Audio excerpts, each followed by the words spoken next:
I, Ziaur Rahman, do hereby declare the independence of Bangladesh. Bangladesh আমার শেষ বাংলাদেশ, জীবন বাংলাদেশ আমার মরণ বাংলাদেশ।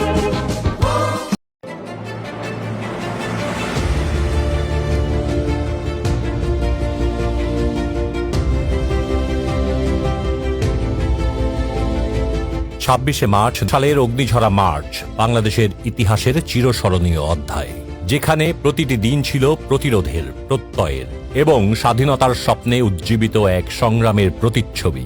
দেশ জুড়ে নেমে আসে অচলাবস্থা, বঞ্চিত মানুষের কণ্ঠে জেগে ওঠে অধিকার আদায়ের দাবিতে তীব্র আন্দোলন।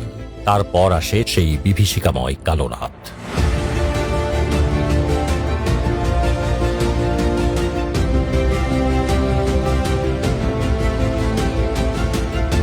পাকিস্তানি হানাদার বাহিনী অপারেশন সার্চ লাইটের নামে নিরস্ত্র বাঙালির উপর চালায় নির্মম হত্যাযজ্ঞ। ঢাকা বিশ্ববিদ্যালয়, রাজারবাগ পুলিশ লাইন, পিলখানা সহ দেশের বিভিন্ন স্থানে নির্বিচারে গণহত্যা চালানো হয়। তাদের উদ্দেশ্য ছিল বাংলার মানুষের স্বাধীনতার স্বপ্নকে চিরতরে স্তব্ধ করে দেওয়া। কিন্তু বাংলাদেশ থেমে থাকেনি। ঠিক তখনই গর্জে ওঠেন বাংলার এক দামাল ছেলে মেজর জিয়াউর রহমান। তিনি বলেন, we revolt.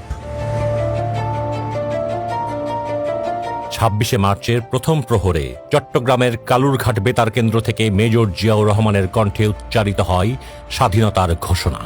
I, Ziaur Rahman, do hereby declare the independence of Bangladesh.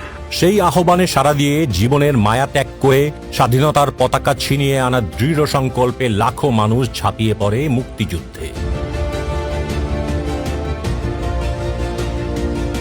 অবশেষে ৯ মাসের রক্তক্ষয়ী সংগ্রামের পর ১৬ই ডিসেম্বর ১৯৭১ সালে ঢাকার রেসকোর্স ময়দানে পাকিস্তানি বাহিনীর আত্মসমর্পণের মধ্য দিয়ে বিশ্বের মানচিত্রে জন্ম নেয় স্বাধীন সার্বভৌম বাংলাদেশ। মহান স্বাধীনতা দিবসে মুক্তিযুদ্ধের সকল শহীদদের প্রতি গভীর শ্রদ্ধা জানাই।